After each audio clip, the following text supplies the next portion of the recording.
Today I have the keys to the all-new 2021 Chevrolet Colorado ZR2. Huge shout out to Randy, Marion Chevrolet for providing this pickup truck for me today. Definitely check out their website. That will be in the description below. This model here is finished off in bright blue metallic and it has an MSRP just under $46,000. Let's go ahead and get into today's review by starting up underneath the hood, where you'll find the 3.6 liter V6 engine. This is paired to the 8-speed transmission. It pumps out 308 horsepower, around 6,800 RPM, and 275 pound-feet of torque, around 4,000 RPM. This is primarily rear-wheel drive. It does have the four-wheel drive system. It weighs in around 4,600 pounds. It'll do 0 to 60 around 6 seconds, up to its top speed of 135 miles an hour. And with a fuel capacity of 21 gallons, you can expect to see around 16 miles per gallon in the city and 18 out on the highway. This has a wheelbase of 128.5 inches. Its overall length is 212.7. It has a width of 76.7, a height of 72.5 inches, and ground clearance measures in at 10 inches. With all those specs out of the way, let's go ahead and jump into the exterior walk around on the 2021 Chevrolet Colorado. I'm going to start with the grille, which is the biggest change. I really love this design. It's carried along from the full-size trucks, and now it's on the Colorado. You can see Chevrolet spelled out right in the center, and it separates the upper grille and the lower grille, which has some nice protrusions in it, along with cutouts to provide maximum cooling for the engine, of course to help with airflow too. But I really love the design of that. It gives it a very nice aggressive look. This also has projector beam headlights. You can see the turn signals are on the lower section of the housing. And then we have really nice black trim running around the body colored sections, just to give it more of that aggressive look. And you can see the front bumper is actually cut out. You can see a lot of the front tires, not only to add to that aggressive look, but also to help with clearance off-road. So it's really nice to see that design. You can see this has 2 tow hooks up front, along with a skid plate up underneath to give you even more added protection. And then up top on the hood, you can see it has a little bit of a bulge to it with some black trim in the center to match with the rest of the black running on the front end. So I think it has a really nice design up front. But that now works our way to the side profile, where you'll see this has 17-inch wheels wrapped in Wrangler Duratrax tires. They have the ZR2 badge on the wheel and a very nice design to them as well. And then behind the wheels, you can see the ZR2 off-road suspension. This has the DSS Multimatic shocks, both in the front and the rear. It gives it a little bit extra added height and some off-road performance. You can see this has body-colored mirrors as well, along with the Colorado badge down on the lower section of the door. The window trim is completely blacked out, along with the pillar separating the doors, just to add more of that black theme. And then we have very nice thin fender flares both in the front and the rear, and a little bit of bulge in the bodywork just to give it that added aggressive look from the side. Overall, it has a really nice proportional side profile design to it. And then that works our way to the rear end of the Colorado. You can see Chevrolet spelled out in the middle of the tailgate. This has the backup camera, of course, and also has LED taillights. You can see the bumper has a little bit of an indentation on it on both sides just to help with that departure angle, and the side exit exhaust is nicely tucked up away.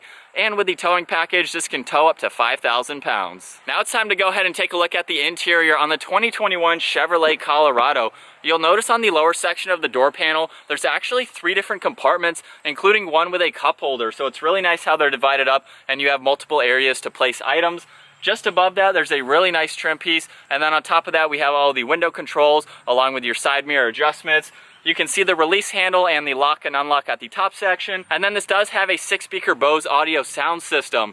Working our way to the door sill, you'll see ZR2 spelled out. And then taking a look at these black leather seats, you'll see ZR2 in the headrest. Really nice silver stitching running down the bolsters. I like the inserts to them as well. These are heated seats, and of course we have all the controls down on the side. Moving on to the steering wheel now, you'll see it's completely covered in solid black leather, along with more of that silver stitching. And it has a really nice trim piece that runs from one side all the way to the other. If we start off on the right side here, you'll see the voice commands along with Bluetooth, and all of these will control the 4-inch digital screen in the gauge cluster.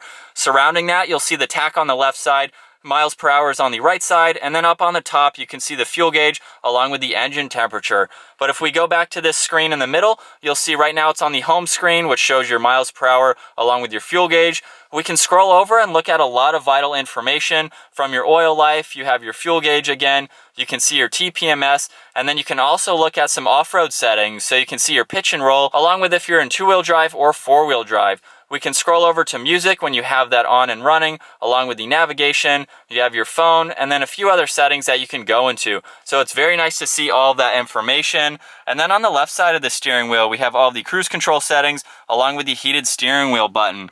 If we make our way to the left side now, you'll see the headlight controls along with your gear selector for 2-wheel drive, 4-wheel drive. You have a dimmer switch for the gauges along with a trailer braking system. And then you can see there's one air vent. Working our way to the center, you'll see the Bose audio speaker in the center there, along with a little bit of storage space, which is nice to see.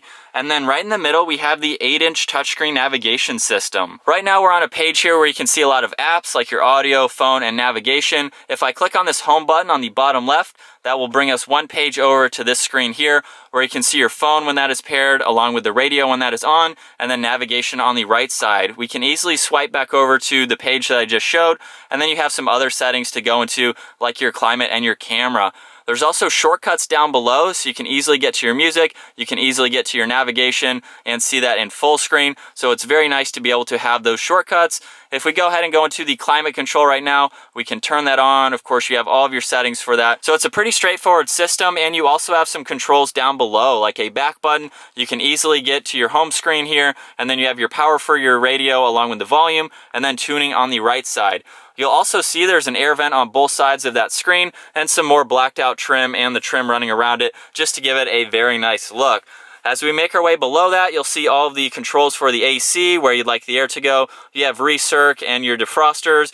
You have the fan speed on the left side here, along with the power. Over on the right side, you have the temperature control. And then working our way down below, we have some very nice toggle switches. You can turn on and off your traction control. We have the locking diffs for both the front and the rear. Your hazards are right in the center. There's a trailering system along with the downhill assist control, and then the light in the bed. So you can easily turn that on and off if you're putting items in the back at nighttime. And then just underneath that, we have the heated seat controls for both driver and passenger. You can do the whole seat or just the upper backrest. So that's really nice to see. You'll also notice a little bit of storage space below that, along with some USB ports and a 12-volt on the right side. And then moving on to the shifter, you'll see it's wrapped in leather. We have plus and minus on the side, so if you are towing or even off-road, you can use that to control what gear you're in. And then by putting the truck into reverse, you'll see the backup camera up here along with the guidelines. And then you can also push on the trailer one, and you'll see the line right in the center, so you can easily back up and meet the trailer if you're doing that by yourself. Makes it a lot easier, which is nice to see. On the right side of that, you'll also notice 2 cup holders, and then right in the middle we have a wireless charging port, so that is also very cool to see. The center armrest is covered in more leather and stitching, and then if we go ahead and open that up, it's actually a really deep compartment. You'll notice a 12-volt as well, so you have a lot of room for anything that you want to place there. Along with the glove box, you can see you have a lot more storage space, which is nice to see. We'll go ahead and take one last look at these seats. And then up top, this does feature a sunglass holder on the back side, and then of course the dome lights up front. Once in the back seats now of the Colorado, I'm going to start off with the amount of space that you have. At 5'10", I actually have a decent amount of room. With the front seat set at my height, I have plenty of room for my feet and knees, and a couple inches above my head. Now these seats do not recline, but they are in a really nice position, so you could easily be comfortable on long trips in the back here. Looking at the door panel now, just like up front, there's some storage bins down below. There's only 2 in the back, but it's really nice how you have those to put any items there that you'd like to. Right in the center here, we do have an armrest with 2 cup holders, so you can easily use those if you'd like to. And then this does have a manual window, so you can easily open that up if you'd like to do that as well. And then there's also some hidden storage space just underneath the seats on the side. So if you want to place any items there, you have the option to do that, along with folding the backrest down. So you can have a nice flat surface in the back to have more storage space on the interior and better protect the seats if you need to. Last up, we're going to go ahead and take a look at the bed on the Colorado. I'm going to start off with the tailgate, however. This has the easy lift and lower assist, so you can easily open it up and it will automatically lower down. This model also has the spray and bed liner, so it's going to give this truck added protection for anything that you're throwing in the bed. There's also tie-down hooks in all 4 corners, and the ZR2 badge in the front section of the bed, so that gives it a really cool look. This also has grab handles on both side rails of the bed just to make it easier to get in and out. It also has a payload up to 1,100 pounds, and as I mentioned earlier, with the easy lift and lower, makes it a very light tailgate to close. Alright, so getting the 2021 Chevrolet Colorado ZR2 out on the road now, this has been a really awesome mid-size truck to check out. I love all the updates updates that they've done to it, especially the front end design, as you've already seen. But even from the driver's seat here, I really like the bulge in the hood. It just gives it a very nice aggressive look from my perspective here. But the whole truck is very clean. I love all the lines, and it just flows together really nicely. But out on the road now, it's actually been very smooth. Let's go ahead and give it a little bit of gas though. Get up to speed here. And we're up to the speed limit just like that. Nothing crazy for a brand new vehicle, of course, but less than half throttle there, and I have no complaints with that. This V6 is definitely very healthy. You can get up to speed, you can tow a lot, and you have a very capable mid-size truck for both on the road and even off the road. If you want to take this off the pavement, you have really good approach and departure angles, really good suspension. This has a little bit of a lift on it over the stock Colorado, so you definitely have a pretty capable mid-size vehicle. But like I said earlier, it's been very comfortable out on the road. There's actually a few things that I haven't mentioned yet. One is the controls on the back side of the steering wheel. You can control your volume along with being able to change radio stations. So it's very nice how those are hidden on the back side. And you can also fold down the back seat headrest. So there's a button on the side. You can actually do both of them from the driver's side, since the button is located on that side of the headrest. And it just gives you a little bit more visibility if you don't have backseat passengers. And then moving on to your overall visibility, other than looking out of the rear view mirror there, it's very easy to see all around. Pickup trucks have very great visibility because the glass is right there. So even looking over my right shoulder, over my left shoulder, you have plenty of glass, so there's hardly any blind spots. And then you have the backup camera as well to help you. And then moving on to all the materials on the inside, I really love all the leather on the steering wheel, on the seats. It has a really nice design to it. And then all the controls are very simple, as I've showed throughout this video on using them. I love the layout. Everything is straightforward and easy to use. There's large print, so you can easily figure out which button you need to go for. And then the screen is, like I said earlier, very easy to use. And overall, I really like the packaging of the ZR2. This has been a really fun truck to check out. As I've already mentioned, it drives really nice out on the road. I love these seats. They're in a really nice position. You can easily dial them in. But I think that's gonna wrap it up for my walk around review and test drive behind the wheel of the 2021 Chevrolet Colorado ZR2. Definitely a very capable mid-sized truck. If you're in the market for one, definitely take a look at this. Once again, huge shout out to Randy, Marion Chevrolet for providing this truck for me today. Definitely check out their website as well. And if you enjoyed today's video, give it a huge thumbs up, smash that subscribe button if you haven't already, and I'll see you guys in the next video.